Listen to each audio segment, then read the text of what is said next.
Maraming salamat, Madam Speaker.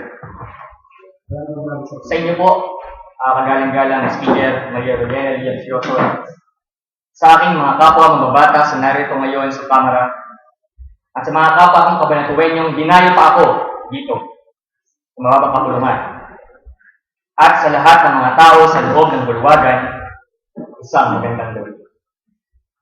Ako po'y tumayo rito hindi upang magmayabang sa aking mga katoto. Ako po'y tumayo rito sapagkat ako'y rin na sa aking mga naririnig, sa mga pahayagan, sa radyo, sa telebisyon, sa mga paaralan, sa mga debate, sa mga social networking sites, at mula sa mga hinaing ng mga kabataan at ng mga mamamayan ng bansang Pilipinas. Walang lunas. Isa na siguro sa pinakamasakit na salitang maririnig mo mula sa iyong doktor. Naghahantay na lamang ng takdang panahon upang mamatay. Naghahantay na lamang ng panahon sa isang sakit na unti-unting sisira sa ating katawan. Ganyan ko nakikita ang sistemang politikal sa ating bansa. Sistemang hindi lang iilan ng damay, bagkus lahat ng elemento ng demokrasyang sinasabi ni kagalang-galang Alvin Pagkasig kanina. Kagaya po ng paulit-ulit kong sinasabi, ang demokrasya ang pinaka-perpektong pamahalaan kung ito'y gagalang at tatalmain. Naisip ko lang, Mrs. Speaker, kumantong kaya tayo sa mga panukala ng ilang mga mambabatas na kung titingnan ay hangal at susukol sa ilang kaluwagan ng mamamayan na kung tawagin natin sa Ingles ay barbaric. Ang panukalang batas na maglilimita sa paglaki ng populasyon at pag-iingat sa kalusugan, partikular ang mga kababaihan o yung tinatawag natin RH Bill. Nagtataka lamang ako, Madam Speaker, kapag sinasabing hindi daw dahilan umano ang populasyon sa paghihirap natin. Naisip ko bigla ang tondo. Naisip ko bigla ang squatters area sa aming barangay nung ako SK chairman pa lamang. Naisip ko bigla ang mga taong grasa na namamalimos kabila sa kalye. Nakakakita ko lang ng biyahan sa Bendia. Naisip ko lang, hindi nga kaya dapat pansinin ang populasyon? Kung napagplanuhan kaya ng mga mahihirap na taong pagbuo ng pamilya, may mga musmus kaya na mamalimos sa lansangan. Ano sa tingin mo kagalang-galang Judith Pagba? May mga mag-anak kaya na natutulog sa mga lansangan, nagsisilbing mukha ng ating mukha, ng ating bansa, rather. May mga musmus pa kaya gumagamit ng bawal na gamot na sa halip ay nasa paaralan upang mag-aral. May mga musmus pa kayang nagnanakaw at pagdating ng panahon, handang pumatay at gumawa ng karahasan dahil sa pangangailangan. Magpatuloy pa rin kaya sa nakasanayan? Iyan kasi, yan ang nasa isip natin, ang magtiis sa mga nakasanayan. Kung kayo ay nagtapos sa agam pagpolitika, ito ay ang tinatawag nating status quo. Naisip ko lang, ano kaya mayroon sa ibang bansa kung bakit ang unlad-unlad nila? Maaari kayang sa pamahalaan? Maaari kayang sa mga mamamayan? O hindi kaya dahil sa sistema na mismo? Nakalihiya naman siguro sa kanila dahil ng dekada 70 o 60 ay angat tayo sa kanila na sa halip na magdire-diretso ay bakit paurong ang ating patundan ang bansa ng mga Pilipino. Madako naman tayo sa death penalty. Minsan lang naisagawa, pero bakit kaya tumiklop?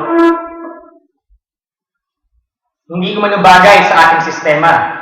Hindi ko manubagay sa relihiyong dominante dito sa ating bansa. Ang paggawa ng krimen kaya, ang paggawa ng mga immoral na bagay, pagnanakaw, pagsulat ng kung ano sa lansangan, ang pagdura sa kalye ng mga chewing gums, ang pagkakalat, iyan yata ang sinasabi natin bagay sa ating sistema. medyo kakaiba naman ata yung mga minamahal ng mababatas. Kung hindi pa ngayon, muli, kailan pa. Madako naman tayo sa aming lungsod o sa lahat ng mga lungsod na nais na maging maunlad at malaya. Bilang nandito naman ang aking mga kababayan mula sa Kabanatuan, ang pagdedeklara ng highly urbanized city sa mga lungsod. Bakit kaya paulit-ulit ito na hinaharang ng mga tao sa kapangyarihan? Bakit kaya sa kabila ng batas na ang nagsasabi na dapat itong isagawa, ay nananatili pa rin sa dati ang isang lungsod na napagkaitan na ng karapatan? Mukhang nalaman na ang ilang mababatas, palibhasa hindi matupad ang mga batas sa tingin nila'y nararapat sa ating bansa. Kung kaya't wala silang magawa kung hindi ang umantong sa pagkakaroon ng isang pang malaking usapi, ano kaya ito? Ano kaya sa tingin mo, Honorable Muhammad? Kamakailan lamang ito ay sinulong na sa mataas na kapulungan. Ang paborito kong salita, ang paborito kong sayaw, cha-cha. Ang charter change. Subalit sa ikalawang pagkakataon, isang panukala sa maling agenda. Ay saklap isipin. Kung tatsahin ko kaya ang pagmumukha nila. Walang lunas. Wala akong lunas kung hindi natin papansinin ang gamot sa mga kirot at hapdi ng ating lipunan. Wala akong lunas kung walang operasyong gagawin sa isang sakit na nangangailangan nito. Hindi po ito malulunasan. Hindi po malulunasan ang sakit na cancer kung hindi niyo po susubukang ito'y lunasan. Sa kabila ng pagkawalang pag-asa ng sakit nito. Cancer po kung tawagin niya nung ako'y nasa 3 taon pa lamang ng kursong sekundarya. Ibig sabihin, kung hindi po maaagapan, ay kamatayan na ang maaaring itong hatnan. Pagbabago po ang sigaw ng lamang nating mga politiko at ng mga tao sa gobyerno, maging pati ng mga tao sa mga bawat bayan, sa mga bawat lawigan, sa mga bawat barangay. Pagbabago ang gusto kong marinig sa mga politikong nangangakot ng eleksyon. Pero subalit bakit umaatras na pag nakahain sa mga panukalang pagbabago? Pagbabago, pero takot sa pagbabago. Kung mapapatuloy pa ang ganitong uri ng kalakalan, ang pananatili sa mga nakasanayan at pagpapatuloy sa mga bagay na ipinaglalaban at ipinagpipilitan natin tama dahil akala natin ay sakop pa ng elementong demokrasya kung tawagin. Wala nang lunas. Wala na nga. Dahil po kasi sadyang umaabuso na tayong mga Pilipino. Dahil sa sobrang kalayaang ating tinatamasa. Kung minsan po kahit paulit-ulit natin daan sa moral, sa mga patama, at sa mga salitang pagbabago sa sistema, ay hindi pa rin ito kaagad mariresolba ang mga bagay-bagay.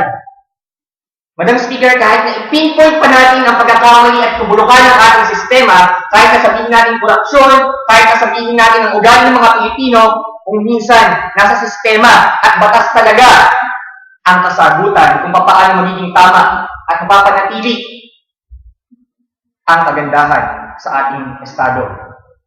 Naniniwala akong ito na ang panahon kung kailan dapat batas ang manaig at hindi ang mga tao, hindi ang iilang tao. Hindi po yung tao na nasa gobyerno, bagkus maging ang mga tao o mamamayan na siya naman talagang nagpapatakbo sa kanilang mga sarili. Nalilimutan po yata natin. Bakit? Most of the time, sinisisi na lang natin ang gobyerno. Kung sino-sino ang sinisisi natin, bagkus tayo po ang major element ng democracy. Tayo po ang nagluluklok sa kanila. Sa totoo lang, napakadaling intindihin ng sistema ang ating ginagalawan. Kinakailangan lamang po, una, ng effort, visto, common sense, at ng magic word, disiplina. Ang malaki ay nagsisimula sa maliliit kagaya ng parati kong sinasabi. Mangyaring umpisahan sa maliit na bagay ang paggamot sa nakamamatay na kanser at malalaman mo talaga, Honorable Sapla. Mga minamahal na kapwa ko mga batas at mga Pilipino, may lunas pa. May lunas pa. Maraming salamat.